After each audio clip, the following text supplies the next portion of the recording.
All right, we talked about the Lakers in the West. Now we have to talk about the Nets in the East. The Nets have the opposite trajectory of the Lakers, and they started winning games and they haven't looked back. Currently in the East, I have the Nets, the Sixers, the Bucks, the Hawks, the Hornets, the Heat, the Knicks, and the Celtics. Are they going to finish the number one seed? Who do you guys see catching up to them? I 100% see the Nets finishing the number one seed. The thing about the Brooklyn Nets is that they're never going to be healthy. And when it comes to playoff success, I'm not necessarily sure about that. But regular season success, I think they're a shoo-in. I mean, if they actually do get the three of them back together, with a couple of games left as of right now, I believe it's about 20 something games left in the regular season. If they get all their teams back, I think 100% they'll be finished with the number one seed in the East. We said this from the jump though. It's their conference to lose, really. I mean, Mm-hmm. hopefully everybody comes back healthy because as a fan, you just want to see those all of those guys play together. And I think with just Kyrie and if the other two are like really off as far as like injury, I don't think they'll finish as the first seed. But at the same time, the closest team to them is Philly, and Philly's star player is also an injury prone player.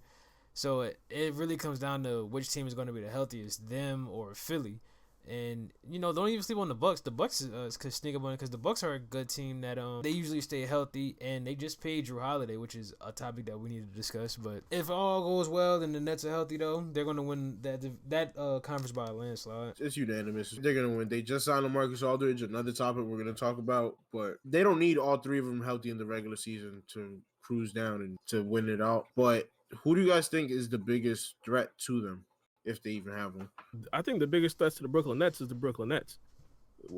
To be honest, no team is going to actually beat the Brooklyn Nets. The Brooklyn Nets is going to have to beat themselves. Either it's going to be injuries, either it's going to be them just flat out missing shots. It's going to be something. But let's be honest, if the Brooklyn Nets are hitting and firing on all cylinders, no team is actually going to beat them. I think if a team actually does beat them, it has to be a team that's very good defensively.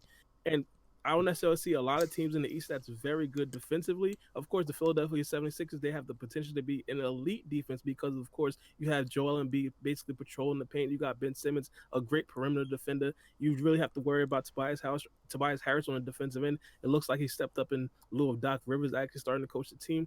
And not only that, of course, I'm gonna be a little bit biased with Miami Heat right now, a top five defensive rating team. It's just that Miami Heat offensively isn't necessarily the best. But the thing about the Brooklyn Nets, where I think you could actually get to them, a bad offensive team can actually get their points against the Brooklyn Nets because defensively they aren't necessarily that good. So because of that, I mean, you have to watch out for good defensive teams. And I mean, when we talk about good defensive teams, you got to talk about the Atlanta Hawks. I mean, even though I know Atlanta Hawks, don't kill me. They're fourth seed in the East right now.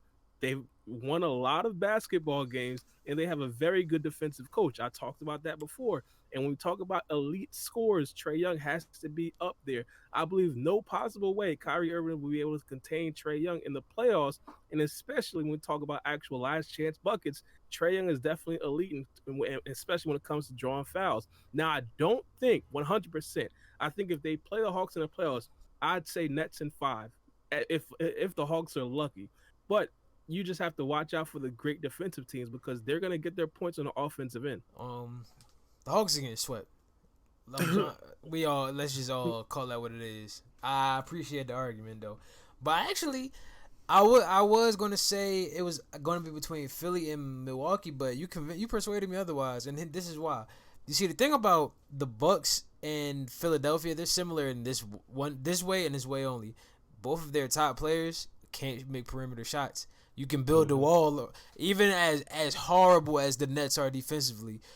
If you're telling me all you gotta do is back up off of Ben Simmons or back up off of Giannis, and those teams are completely neutralized, why do we even pay them any attention? Because they're doing good in the regular season, but when it comes to the playoffs, they completely drop off to regular teams. They're no better than the Knicks. The Knicks might be better than them in the playoffs because of how they're structured, but don't worry about that. But I actually think Miami is a great matchup for them, and here's why.